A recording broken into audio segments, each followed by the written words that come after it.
Hello, kindred spirits. Welcome to the Magical Mystical Divinations Podcast. I'm your host, Southern Mystic Tama P, creator of MysticDivinations.com. That's mystic with a K, by the way. I invite you into my sacred space located in the heart of East Tennessee, where I will discuss inner magic, mystical insight, astrology, and most importantly, how to use divination to enhance your daily life. Grab your favorite drink and hang out with me for a spell as we connect on a higher level. Welcome to Season 2, Episode 2, titled Good Magic versus Bad Magic. This season is all about adding magic to your life. And I'm not talking about the kind of magic where a magician pulls a rabbit from a hat. I am talking about using personal magic to connect with nature, to connect with spirit, and utilizing the power of intention to manifest desired outcomes. There are many different types of magic out there. I don't have an exact count. Some would argue that there are 4 types of magic, such as elemental or earth magic, ancestral magic, candle magic, or sound magic. And I've also been told that there are 10 types of magic. I really don't know exactly how many types of magic exist in this great big world. As my research continues, I might be able to come up with an approximate number, but the number isn't as important as the intention is.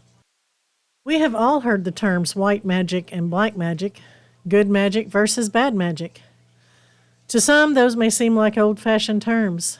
They may seem basic. That's fine. We need to look at things in the most basic ways sometimes. It cuts out the clutter and cuts out the bullshit. So today we aren't going into all the different categories of magic and sorcery. We are going to the core of magic, because I have been encouraging you to add magic to your life, and really what I'm asking you to do is add magical thinking. It can be wonderful and wondrous. It can be a form of stress relief. It can add confidence where confidence may be lacking. So when I encourage planting the seed of purposeful magic, that means we have to nourish that seed with magical thinking. We have to pull that seed out and discern if that seed will grow into a plant that flowers and provides beauty, if it will develop into a fruiting plant that nourishes, because magic can definitely nourish our spirit, or not. We need to know if that seed will become a nuisance like a weed, or if that seed will grow and become toxic or worse, poisonous, because every plant has a purpose, whether for good or bad intentions. And every type of magic has purpose as well. That's why intention is so important. Let me mention that I have personal experience with various forms of magic since I had family members who were healers. They were the wise men and women of our family, often labeled eccentric, often misunderstood, but they were recognized for their abilities and their mystical ways. They made poultices and salves. In Appalachian magic, many would use prayer, holy water, or anoint those in need with oils. I had relatives who claimed to be white witches. They loved to help family members and neighbors with everything from finding love and promoting fertility to landing a job and getting a new home. Some of them made little trinkets and charms for good luck and inspiration. But all of it was done in the name of helping someone or healing someone. When I was growing up, I didn't hear the term light worker too often, but that's what they were. And when I look up the definition of white magic or good magic, this seems to fit their intention. They practiced forms of white magic whether they admitted it or not, and some did admit it, while some claimed to have the power. This mysterious power was supposedly handed down from a male to a female or from a female to a male. Sometimes it skipped generations. I never fully understood what the power was, to be exact, but there would sometimes be family members who would get into full-blown arguments over who had the power and who didn't. I believe a little differently from most of my ancestors, I guess. I believe we all have special little powers or gifts if we choose to accept them and tap into them, which I covered in Season 1, Episode 5, titled Do You Have a Sixth Sense?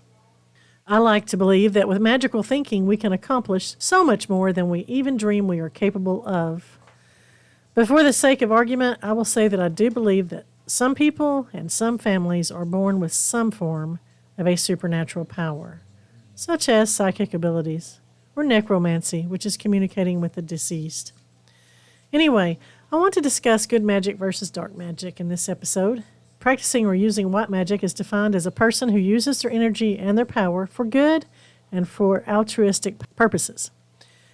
As I research the powers and pursuits of white magic in today's world, it seems a lot more complicated than the traditional definition I grew up with, where white magic was practiced through healing, blessings and charms, incantations, prayers, and even song.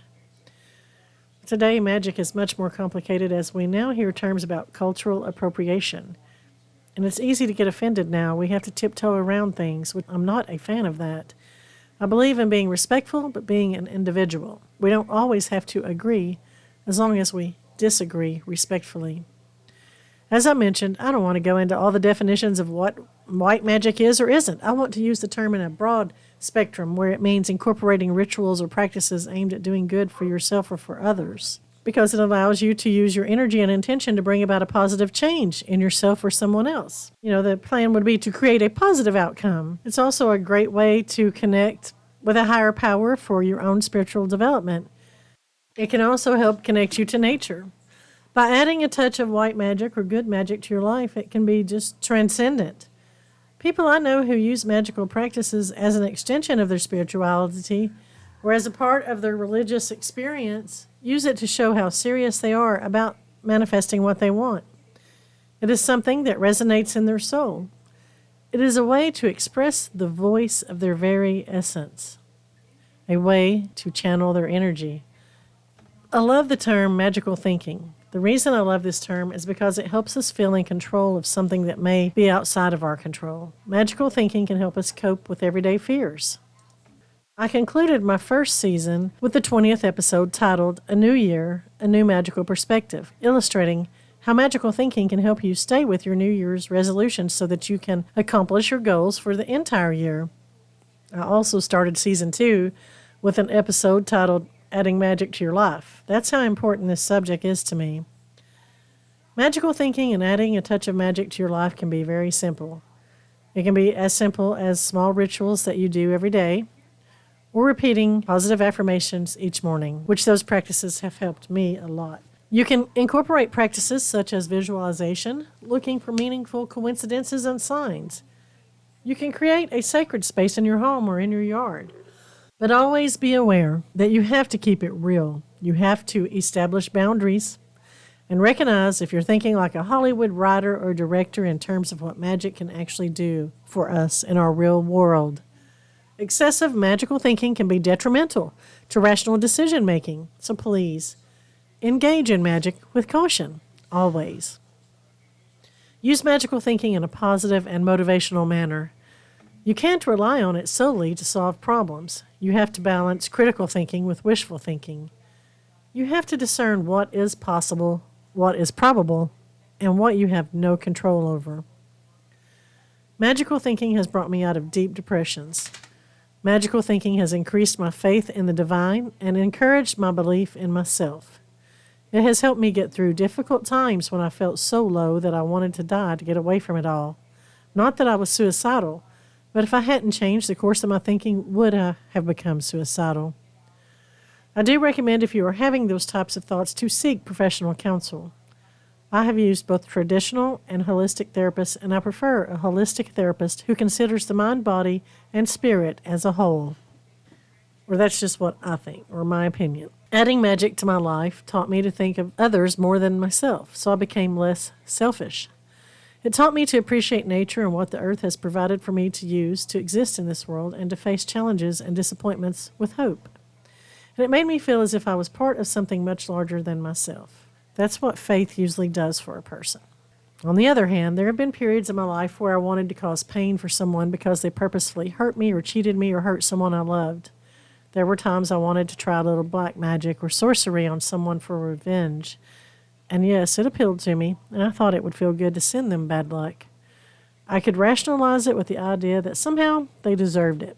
I won't say whether I did or I didn't cast any spells or hexes on anyone at some point in my life, but I will say I choose not to send curses or evil intentions to others because it doesn't feel right. It doesn't make my spirit happy. But that is how tempting it can be when you invite magic into your life, to use both good and bad magic for selfish reasons.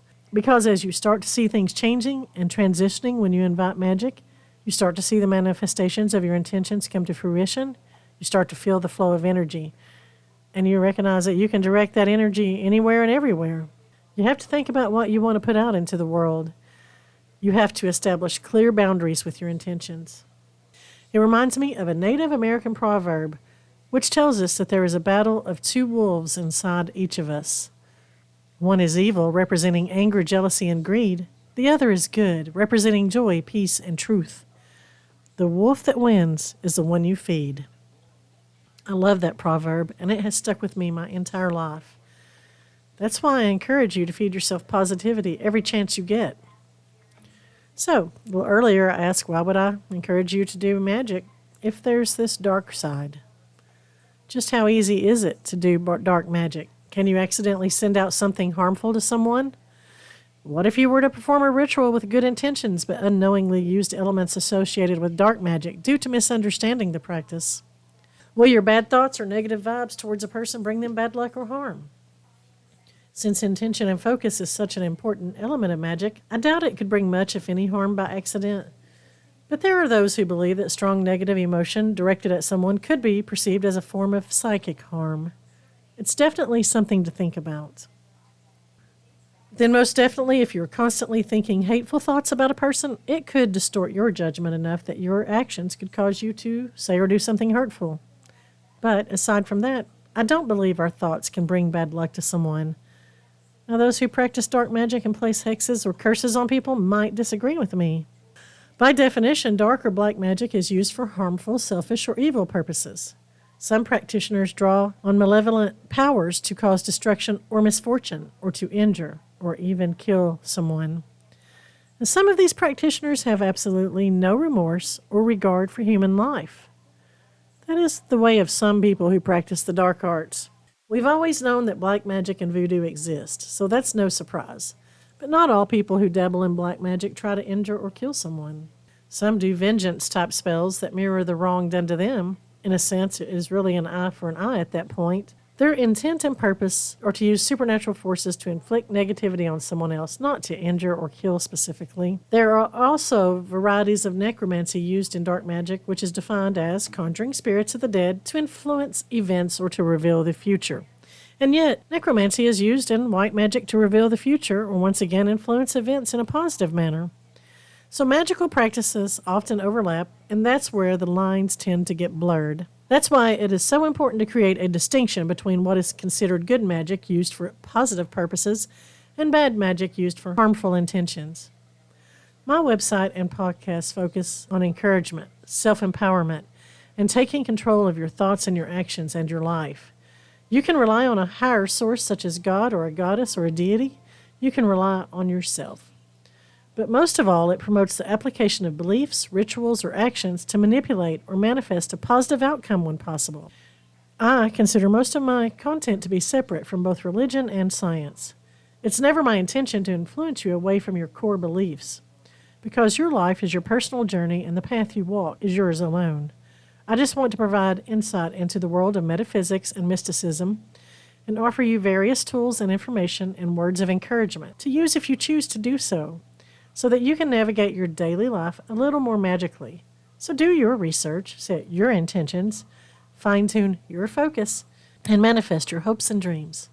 I hope you have enjoyed this episode and that you will tune in to the next episode where I will expand upon the topic of earth magic, also known as elemental magic. This has been a Mystic Divinations podcast. I am your host, Tama P. Please like and subscribe, and I would love to hear from you, so feel free to comment. Also, be sure to visit my mysticdivinations.com website. That's mystic with a K, by the way.